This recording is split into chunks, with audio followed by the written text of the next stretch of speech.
Hello and welcome to Galactic Wisdom. I'm happy to see you all here again.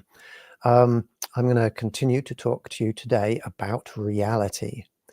Now, before I get into reality, here is my tour schedule that is coming up. If anybody's interested, in 3 weeks, I'm getting on the road and I'm going to be traveling around several different states, 16 different states actually, 43 contact events with friendship circles. These are in-person events that you can attend if you would like to. So do go ahead and join us there if you would like. We're going to lots of cool places like we're going to be watching the skies above Area 51. We're going to be watching the skies above Area 52. We're going to be going to places around Kansas City where I have connected with goblins and tall whites and tall silver beings from the future. It's an amazing conglomeration of different beings that I'm going to be connecting with. I'm going to be going to Hopkinsville, Kentucky, where there was a famous goblin invasion of aliens from outer space. If you would like to join us for any of these tour events, then please just go ahead and join my group and you can find all the details. Now, last week, I gave a thorough overview of the start of the universe, where we came from, where the Earth came from. Today, I'm going to continue to talk about reality in a very condensed, concise way. And I'd like to start off by talking about consciousness. Now, something very special happened to life on this planet about 600 million years ago. Some ocean-dwelling organisms, including comb jellies and jellyfish, evolved simple neural networks. These biological and spiritual structures that are connected to the biological structures had sufficient complexity to facilitate a very basic level of thinking and a very basic level of consciousness. Consciousness or awareness is a product of complexity. We know that consciousness is, for human beings, housed in our brains. We know this because, well, if we damage our hands, it doesn't affect our consciousness. If we damage our feet or our legs or our arms or our hearts, our lungs, none of those things affect our consciousness. But if we start damaging our brain, if we start messing with our brain, our consciousness starts to change in very noticeable ways. And these noticeable changes in our consciousness have been studied by medical doctors for actually thousands of years. We know that our consciousness resides here in our brains. And if we become brain dead, well, that's when we die. That's when our consciousness leaves our biological bodies. And we can trace back through time this, the evolution of the brain or the neural network, which is what a brain is, all the way back 600 million years on this planet. Now, this planet is 4.6 billion years old. So the evolution of consciousness on this planet, we have no evidence for consciousness before about 600 million years ago, which isn't a really large amount of time when it comes to the age of the universe or the age of this planet. So consciousness or awareness is a product of this complexity. It's not a product of God or spirit or source or magic, or it's complexity of structure within our brains. And we can see the evolution of that conscious structure in the fossil record, in our DNA record, and in the morphology of beings over hundreds of millions of years. Now, the oldest fossils of organisms that had simple brains are about 521 million years old.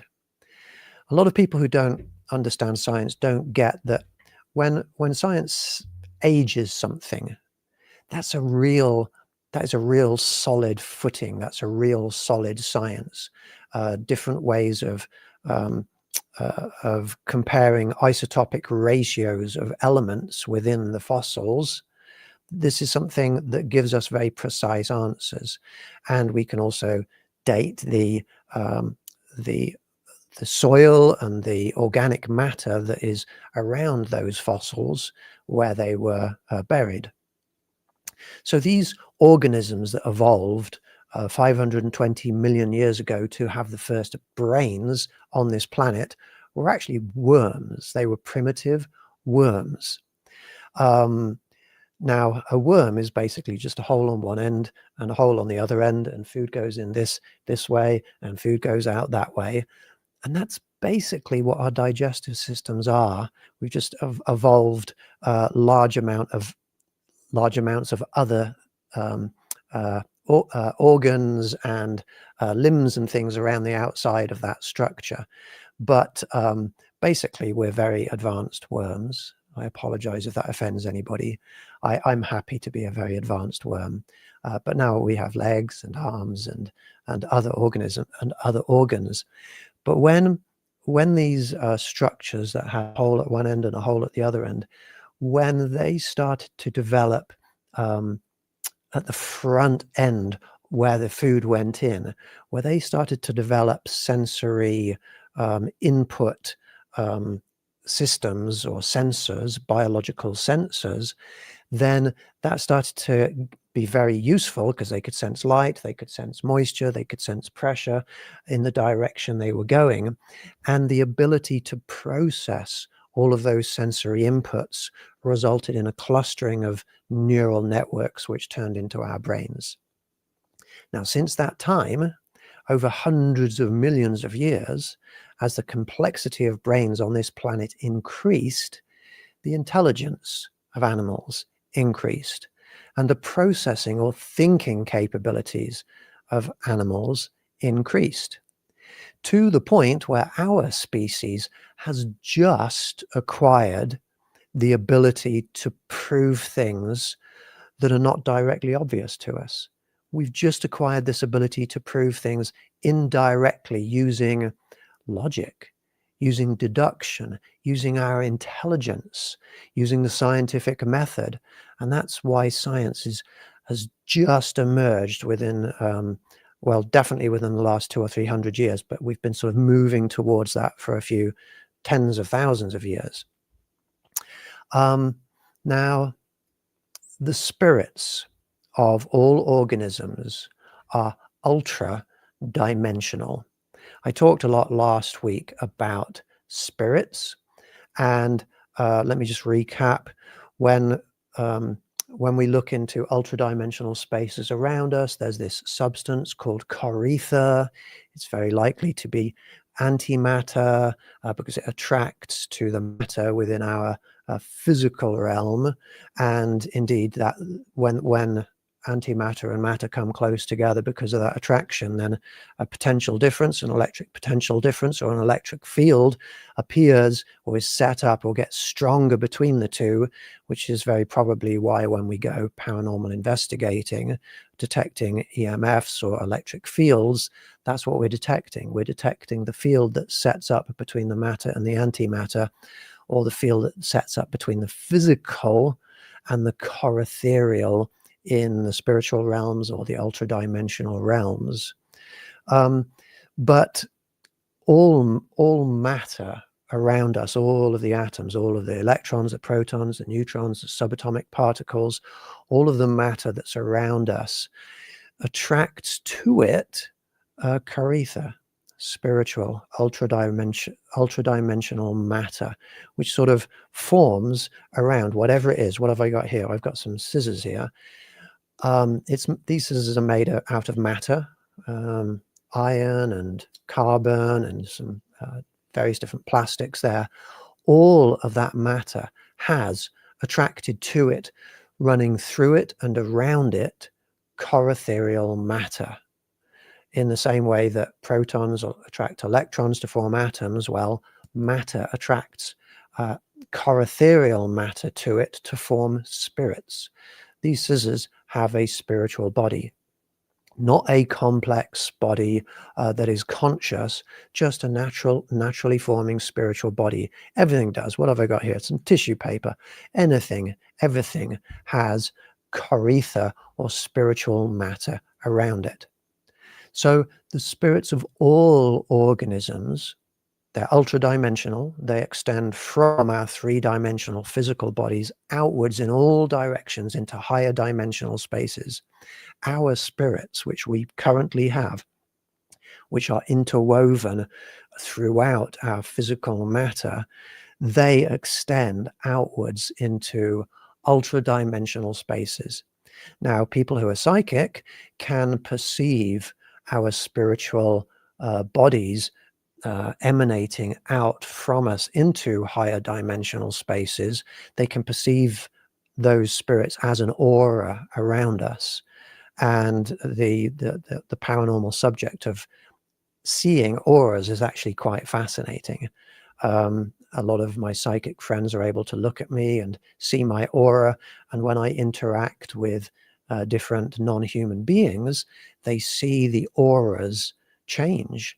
They see them expand and even change color, become whiter, become purer, and that's a common thing that psychics see when I'm interacting with non-human beings. In a similar way that we can move our own biological bodies around at will, we can also move our spiritual bodies around at will. So I can think for example, my hands to move. I just think it and it happens. I can think my spiritual body to move as well. And when you learn how to do this, then you're able to manipulate your own spirit. You can flow your own spirit to do things like healing, to do things like astral projection.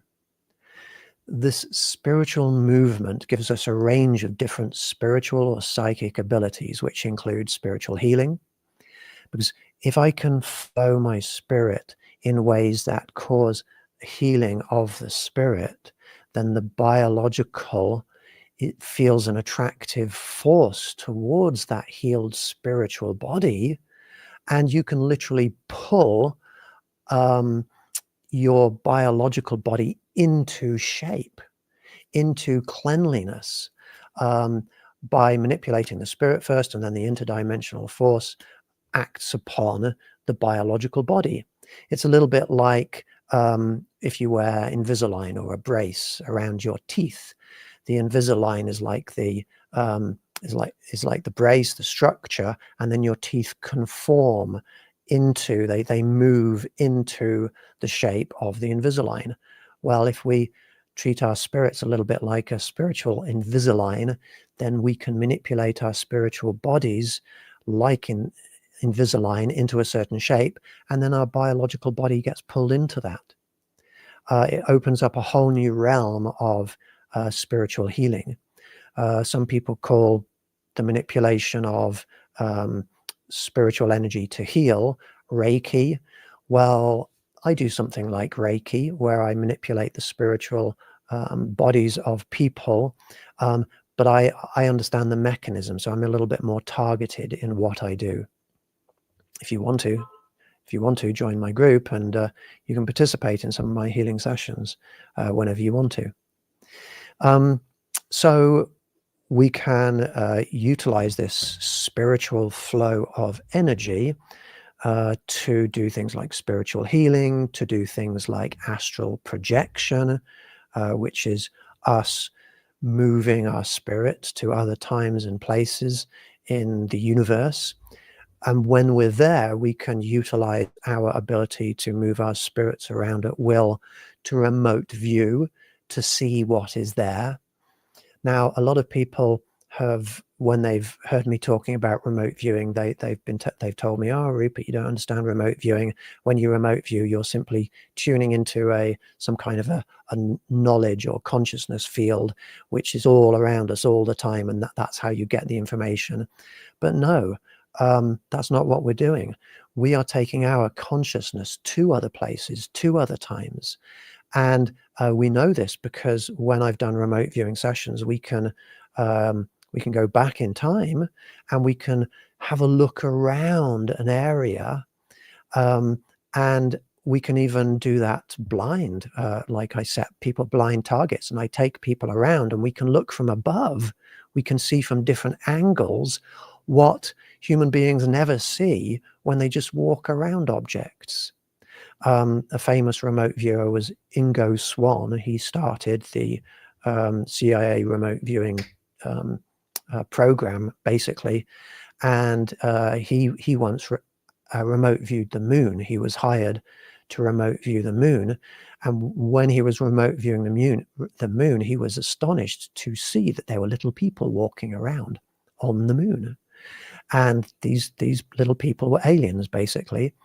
And one really important detail that he noticed is that when he was looking at the people on the moon, they turned around and saw him. They noticed that he was there. In other words, his consciousness had traveled to the moon and they saw that. Now, that is a physical, that's a spiritual movement from one place to another place, from the earth to the moon, which was perceived. And that's proof of this movement through space. We can move our spirits through space and through time at will. And I do that 3 or 4 times a week in my meetings. We astrally project to the Galactic Council spacecraft. We go into the spacecraft where multiple people have seen what it looks like on the inside. We go into the corridors around the inner levels of the spacecraft, and we go into the central Galactic Council chamber, and we remote view what the Galactic Council chamber looks like, and we all see the same shape of table, and we all see the same beings sitting at the table and the same patterns on the table. This remote viewing and astral projection, this is a real thing that's easy, well, maybe not easy to demonstrate, but we can logically prove it to be real. Precognition, we can pick up on what's going to happen in the future by actually probing into the future to see it before it happens. And we can do that because time is 2-dimensional. We've got temporal time and real time. And in real time, the future of temporal time is already there. So all we need to do is basically take a few steps, not into a spatial dimension, but take a few steps forwards into a temporal dimension, and we can see what's there. That's one of the reasons why our spiritual perceptions, our ESP, is growing and getting stronger, because it gives us an evolutionary advantage. If something bad is just about to happen, we sense it and we move out the way, we avoid a crash, we avoid an accident, or we decide maybe we shouldn't say that thing. Have any of you ever, I don't know, you've been in an argument or something, and you plan what you're going to say to the person, and you're typing it out in an email, and then this feeling comes over you that you know that you shouldn't send this email. And it's not just a logical thing that's going on in your mind thinking, well, if I send this email, they might not like it, it might backfire. It's a spiritual thing that you're feeling what is going to happen when you click on that send button, and then you go ahead and send that email, and then everything collapses and everything gets a lot worse, and you think to yourself, why did I send that email? Well, you felt that coming. People can feel that sort of thing coming often, and that's precognition or premonitions. That is remote viewing the future. It's our spiritual consciousness probing into the future a little bit, and it gives us a survival advantage if you listen to it, and therefore it's evolving to be stronger in our species, and that's spiritual intuition. We can also utilize our spiritual abilities to manifest things. Now, a lot of people don't understand manifestation. A lot of people just think it's this magic thing, this miraculous thing where whatever you think can happen. Well, I'm a space scientist, and I have done experiments with manifestation, actual scientific method experiments with manifestation. And there is something going on there, and I know how to use it. I've been experimenting with it my whole life, but it's not quite what people think.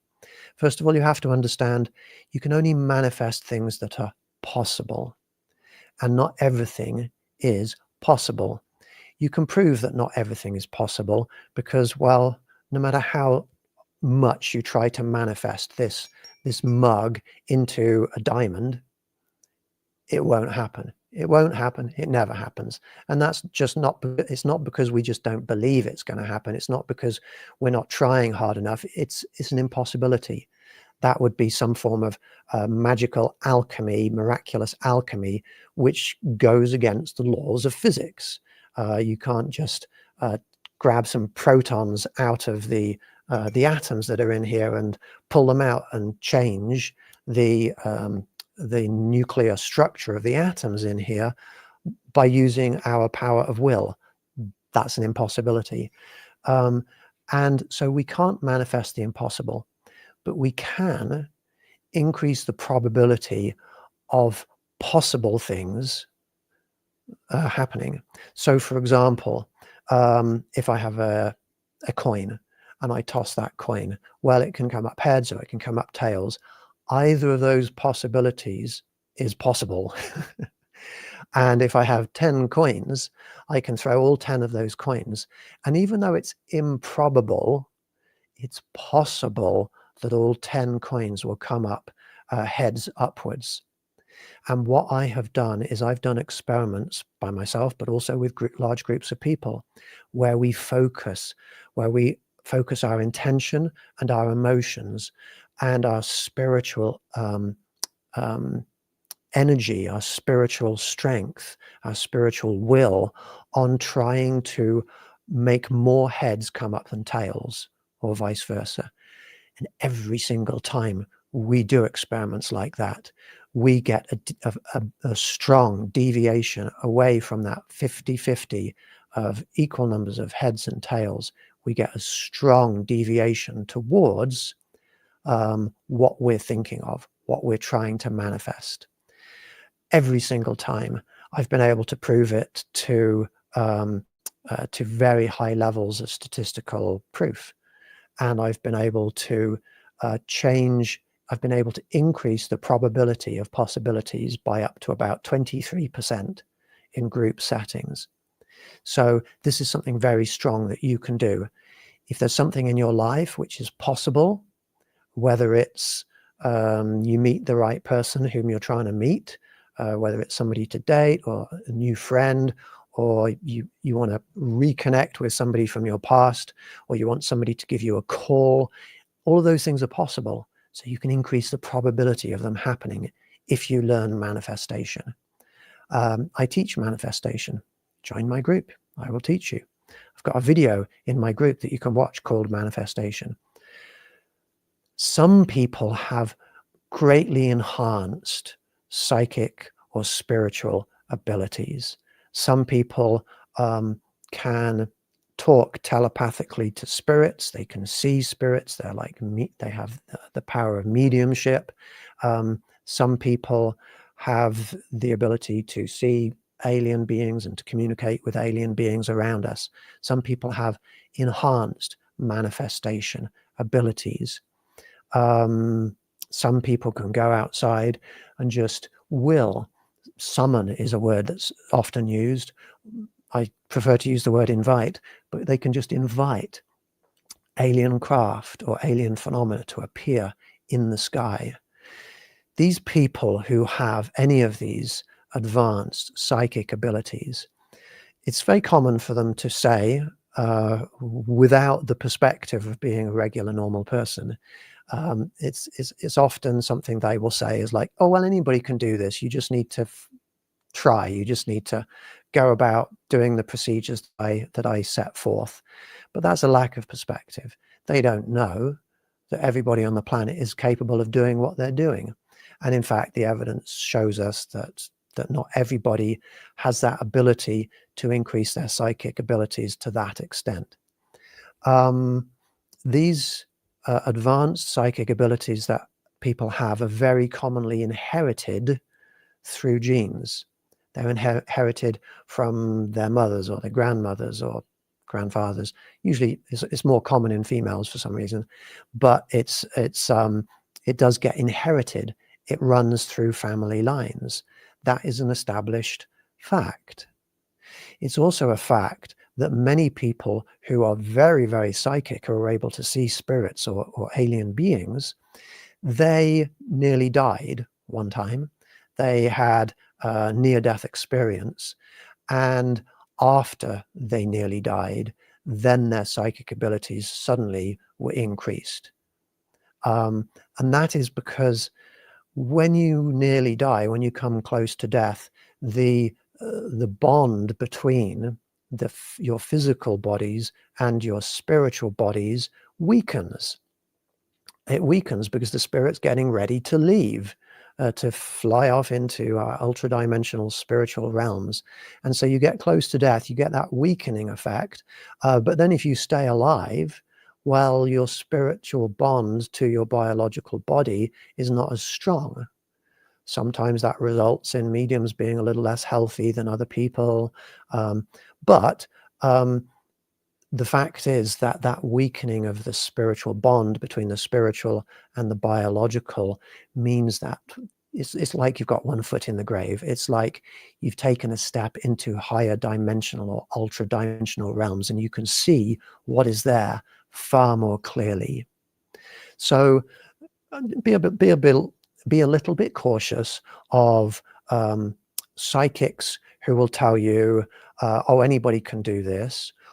Also be a little bit cautious of psychics who tell you, I've got this gift because I'm like some kind of chosen person and I'm special and I'm a wise person. I know everything about the universe. Well, I know a lot of psychics who are wonderful, wise people, but I also know a lot of psychics and mediums who are not so nice people, just like everybody. You know, some doctors are nice people and some doctors are not nice people. Some factory workers are nice people and some are not so nice people. It's the same with psychics. So just because somebody's a psychic or a medium doesn't mean you need to pay attention to their, for example, sense of morality or their beliefs any more than you would to, say, a space scientist.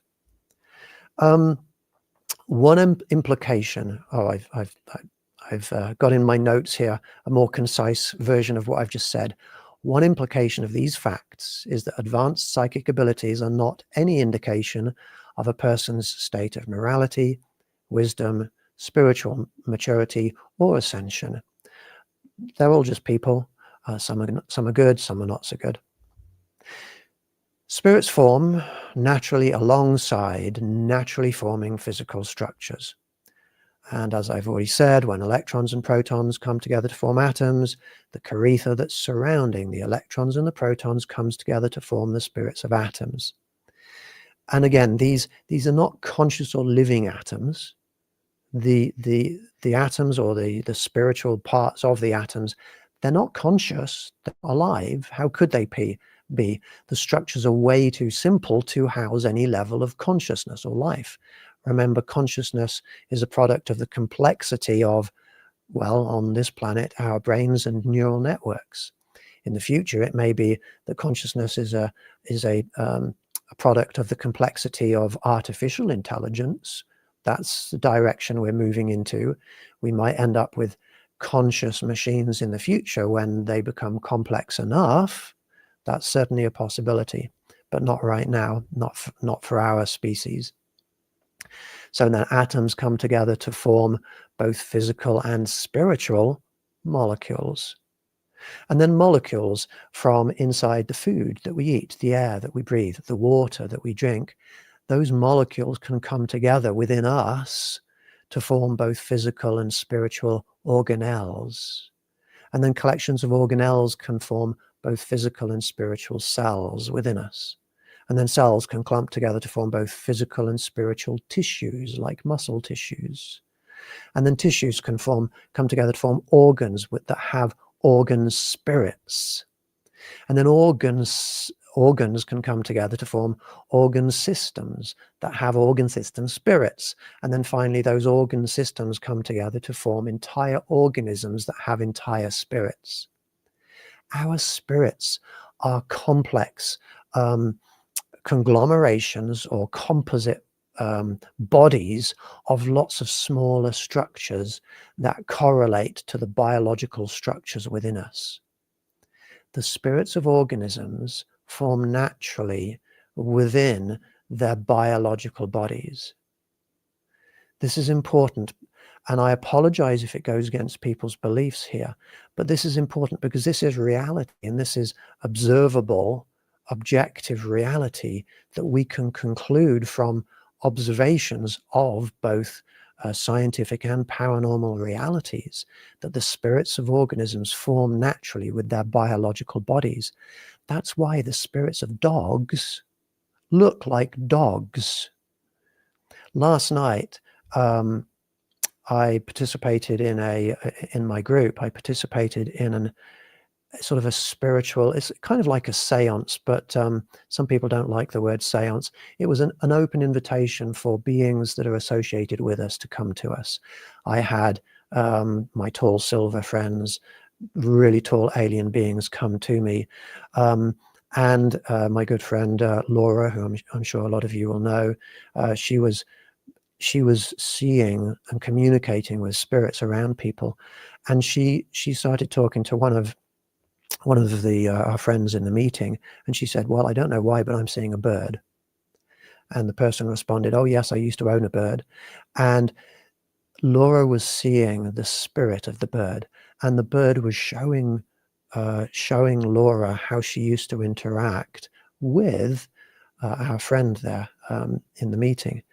And she was getting even the details of this interaction of the bird, a pet bird, with the person spot on. She was like able to mimic the interactions and the kisses, and talking about the different toys that this bird has. That bird was the spirit of a bird, because the spirit of the living bird grew with the living bird. And then when the living bird passed away, the spiritual bird remained in the shape and structure of a bird, with the bird's brain and with the same structure of the bird's brain that housed the same memories, the same behaviors, the same characteristics as the living bird. That's why the spirit of the bird looked like a bird. That's why when we see the spirits of children who have passed away, they look like children. That's why the spirits of plants look like plants. These are really important facts, because when we piece together facts like this, we can piece together what actually happens when you die. And that, unfortunately, that's not consistent with a lot of people's beliefs. And that will annoy a lot of people when I start talking about that. But are you here listening to me for galactic wisdom? Are you wanting wisdom that really only supports your existing beliefs? Or are you here because you're ready to know the truth? Transcending to higher levels of ascension requires us to leave behind some of those beliefs. For example, when Yoda says, unlearn what you have learned, that is what is required if you're going to acquire truths about reality. Spirits were not created by God. That kind of God doesn't exist. Evolution is real. The spiritual evolution is real also. Our spiritual bodies are not just thrown into a living baby when the baby is born. That doesn't match reality. The spirit of a human being, after the human being dies, doesn't somehow squeeze into the forming body of a biological bird. And then when the bird dies, you have a human spirit that's released and comes out, and oh, it's a human again. This whole reincarnation thing, interspecies reincarnation, is nonsense. The whole idea of us recycling through incarnation after incarnation after incarnation so that we can learn on each incarnation, that's a beautiful idea. But if 99.999% of people on the planet can't remember our past lives, if we've forgotten what happened in past lives, well, then we haven't learned anything. Learning requires us to remember stuff. So everything to do with reincarnation, natural reincarnation, just doesn't actually make any sense. When people are tuning into past life memories, it's a very focused form of remote viewing, astral projection and remote viewing, where you're actually experiencing the past lives of other people who used to live. That's why often it's interspecies as well. Alien beings, you pick up on the past life memories of alien beings. And I could probably talk for 2 or 3 hours on proof of what I'm saying. Now, technological reincarnation, that's a thing that can happen after a species reaches the level where you can genetically engineer biological host bodies for your spirits to then deliberately technologically be placed into. And that's a region which that's a phenomenon that is happening within the communities of our alien friends and into the future. But it's not a natural thing. It's not something that happens to everybody. It's certainly not something that happens to birds or dogs or most children. It's not something that happens to all of the terrestrial organisms around us. So how do we survive death? Because often, when people think of surviving death, it just seems it's magical, it's miraculous, it just sort of happens. But stuff doesn't just miraculously happen. It has to have a mechanism to it for something to happen. And I'm going to explain that mechanism now, after I've taken a little pause and a little drink. So our consciousnesses are housed in our brains. And as I've said, we know this to be true because the only kind of injuries to our bodies that result in changes to our consciousnesses are head or brain injuries. It's the complex, intricate structure of our brains that houses our memories, thoughts, personalities, and individual consciousnesses. A little bit like computers, okay? Our computers hold information, which is like holding memories.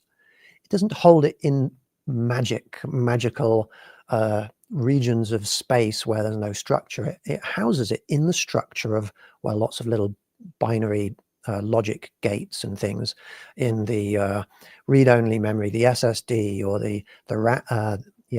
even the RAM. Computers are a little bit like our brains. The structure of computer can hold memories. The structure of the processing chip, the CPU, is like thinking. Thinking is like processing.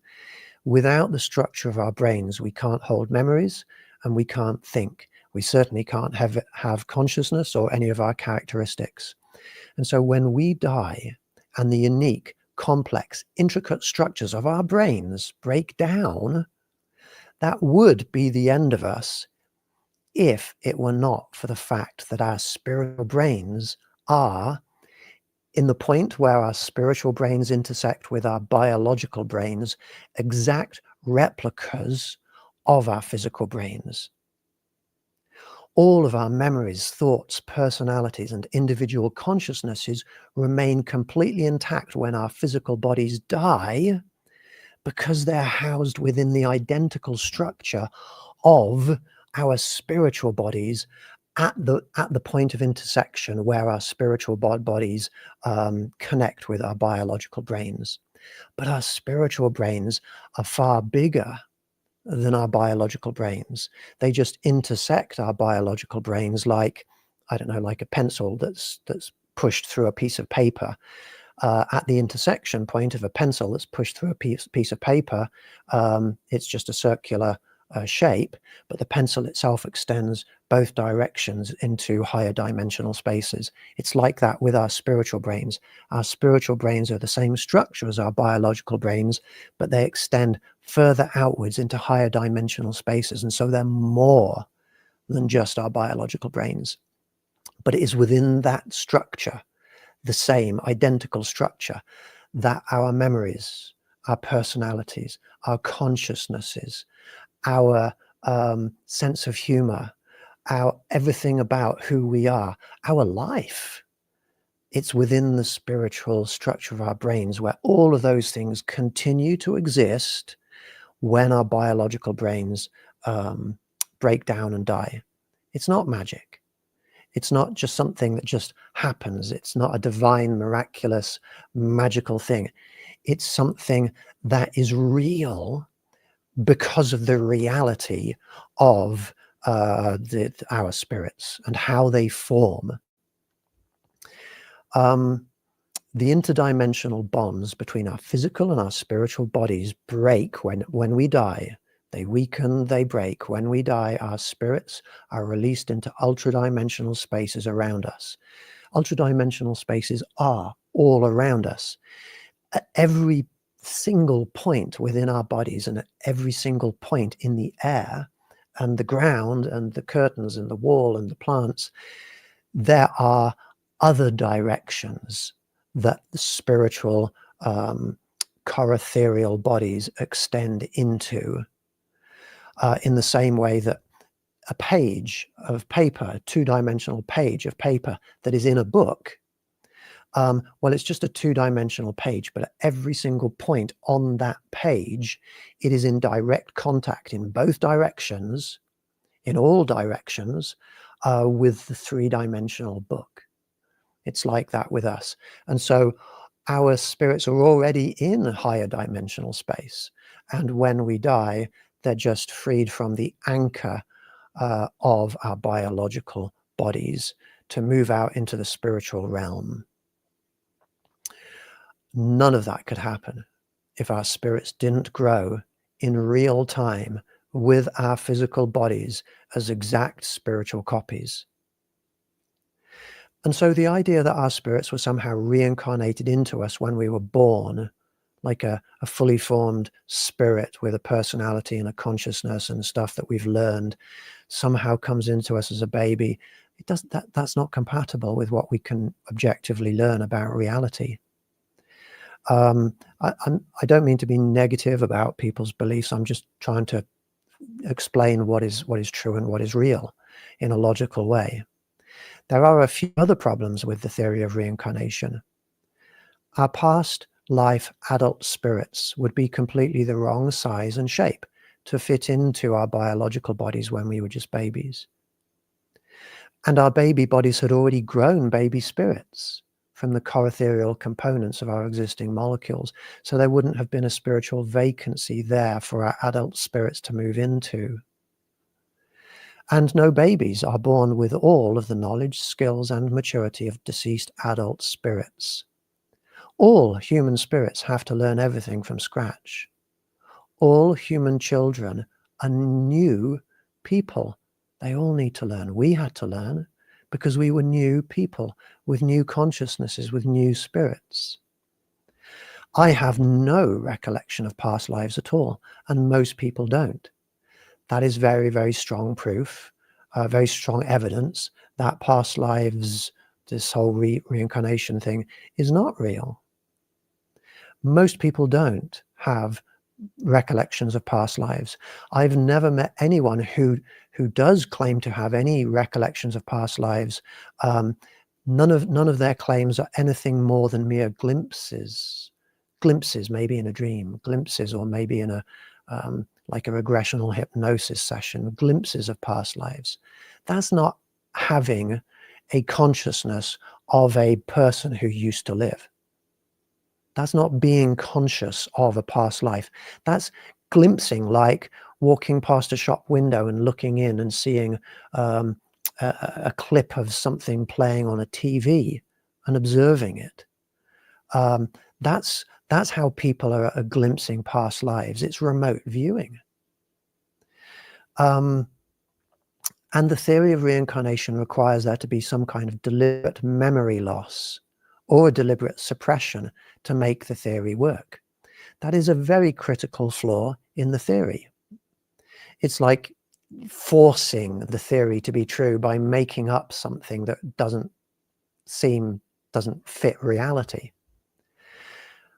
And again, especially since that same theory claims that reincarnation is a way for people's spirits to keep learning more with consecutive reincarnation cycles. How are we learning anything if we're forgetting everything from our previous lives? And after 300,000 years of human spirits reincarnating over and over and continuing to learn, how is it that human beings are still making all of the same mistakes that they always have?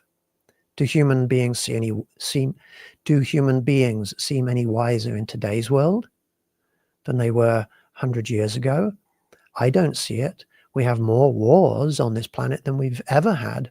The number of wars and armed conflicts and hostility and erosion of democratic values, that's all strengthening.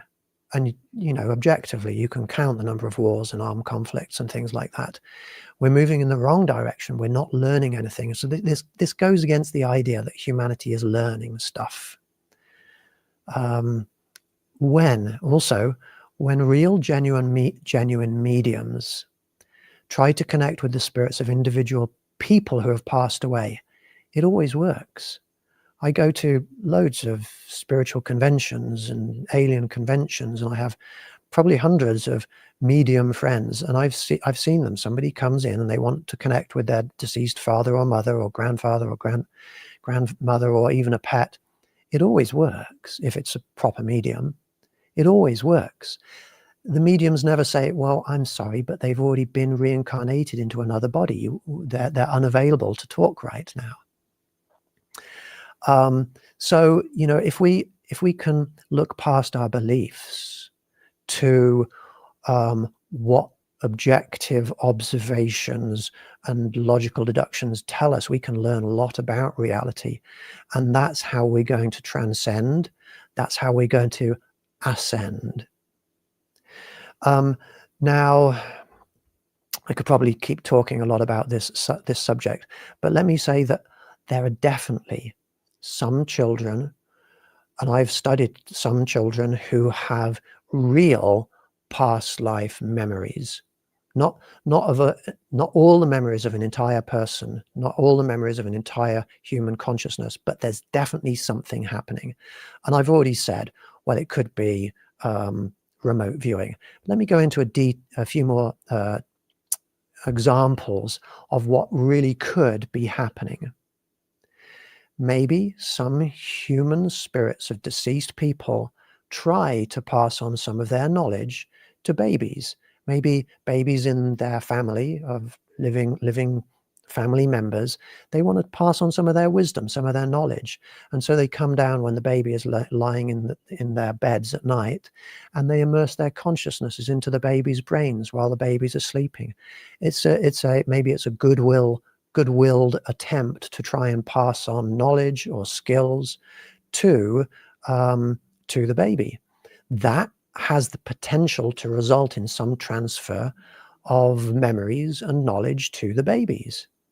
We know that deceased humans can channel themselves through living humans, and I've just been joined by some kind of a spiritual or alien entity. Welcome, welcome, welcome.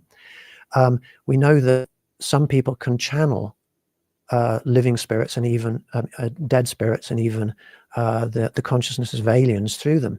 That is a taking over of their brains, so that then the person starts to talk, the spirit or the alien starts to talk using the brain and the motor functions of the living person. And indeed, when you talk to those channelers afterwards, those people who have done that channeling, often they don't remember what was said because it wasn't them saying it. Well, if a spirit were to do that to a baby, that has the potential to pass on memories to the baby. In some spiritual cultures, it could well be that there are some kind of like spiritual, ritualistic, tribal sacrifice performed, where a spirit is actually deliberately cut up, sort of sacrificed, maybe cut up little bits of their spiritual brain, grafted into or inserted into the baby's brain. as they're forming. And that has the ability to, via this these interdimensional attractive forces, to form new neurons, to form around the spiritual neurons of those memories. And therefore you might actually end up with some real memories being grafted into a newly forming baby. And in fact, in one case that I looked into, a person that had been shot in the head, some of their memories were coming through in a child. I think it was in India, and that child had some really clear memories of the person, and they even had a scar on their head in the same place where the previous person had been shot.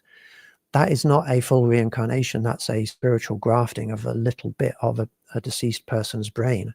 And in some cultures where reincarnation is more common, that's a deliberate practice that goes on in the spiritual realm. Cellular memory, yes, Genghis Khan, you may well be right there. So I've got, I'm only about halfway through my document about reality. This session today, this podcast, was part 2 of reality. Last week was part 1. Next week is going to be part 3. And I hope you will be able to join us for that. I do want to invite people to consider joining my group. This is a place, this is a place for people who are ready to transcend beliefs of the past. This is a group that is ready to actually figure out what is true and real in a way that you can know it objectively, logically, rather than just believe it. And I deal in proof. I deal in proofs, and I can prove these things to you. Every single night, almost, we prove the reality of the spiritual realm and alien realms to the members of my group. So please consider joining my Patreon group there and supporting me in me trying to spread knowledge and truth to everybody. I would like to repeat to people that you are welcome to join me on tour. Also, in about 3 weeks, I start. My first tour event is in Bakersfield, California, then Fresno, then Sacramento, then across to Reno, down through Nevada, and working my way through places like Arizona and into all the way over to Kansas. You're very welcome to join me. I thank you all so much for listening to this. It's a pleasure to connect with you today. I wish you all peace, love, and well-being. You take care. Have a good day.